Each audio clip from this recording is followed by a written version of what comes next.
দেখাবো ভোট কর্মী না হয়েও পোস্টাল ব্যালটে ভোট। এরকমই 8 ভোটারের হয়েছে। এ নিয়ে বিক্ষোভ দেখাচ্ছেন তারা। রায়গঞ্জে, উত্তর দিনাজপুরে ভোট কর্মী নন, তাতেও দেখা যাচ্ছে ভোট কর্মী তো ননই, সরকারি কর্মীও নন, বোঝাই যাচ্ছে এই মহিলারা।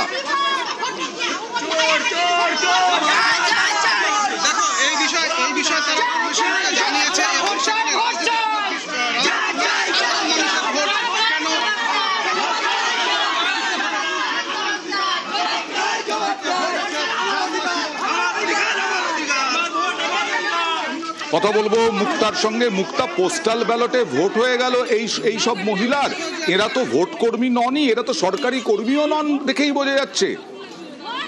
দেখো 23 নম্বর বাহিনীর 23 নম্বর বুথে যখন ভোট দিতে যায় তখন গিয়ে দেখে যে তাদের পোস্টাল ব্যালটে ভোট হয়ে গেছে। যারা সরকারি চাকরি করছে তাদের পোস্টাল ব্যালটে ভোট হচ্ছে, কিন্তু তারা কৃষক, তারা আরো মানুষের মাঝে কাজ করে, কেউ অসুস্থ হয়ে আছে, তারা ভোট দিতে যায়, ভোট দেয়নি। তাহলে যখন ভোট দিতে যায় তখন সেন্টার থেকে বলা হয় যে আপনাদের ভোট হয়ে গেছে, তখন তারা অবাক হয়ে যায়, তখন তাদেরকে থেকে বের করে দেওয়া হয়। তারপর তার সব উড়ে দেয়।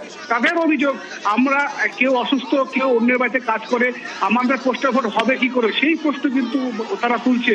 তারপরেই তারা এলাকাবাসী যখন খবর দেওয়া হয় বা সাধারণ ভোটাররা আছে, এরকম বেশ 8 জনের সেই পোস্টাল ব্যালটে ভোট হয়ে যায়, কিন্তু তারা ভোট দিতে গিয়ে দেখে তাদের অবাক কাণ্ড তাদের কাছে। তবে এলাকাবাসীরা কিন্তু সেখানে বুথের সামনে বিক্ষোভ দেখায়, তাদের একটাই দাবি, তাদেরকে ভোট কি হলো তারপরে, আলটিমেটলি কি হলো?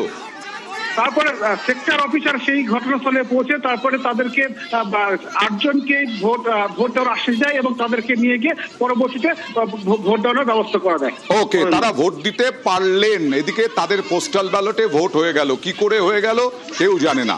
কি বলছেন তারা, দেখুন। আমি ভোট দিতে গেছিলাম, আমাকে বললো পোস্টাল ভোট হয়ে গেছে।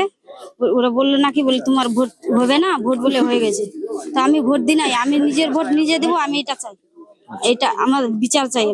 আমার অভিযোগ, আমার ভোটটা আমি দিব, আমার ভোটটা পোস্টাল ভোট কি করে হলো এইটা আমি জানতে চাই। ওখানে গেলাম ভোট দিতে, বললো যে না তোমার ভোট হয়ে গেছে। তোমার ভোট হয়ে গেছে, হবে না এখন আর ভোট। এখন আমার কাছে কথা হলো যে আমি নিজের ভোট নিজে দিব,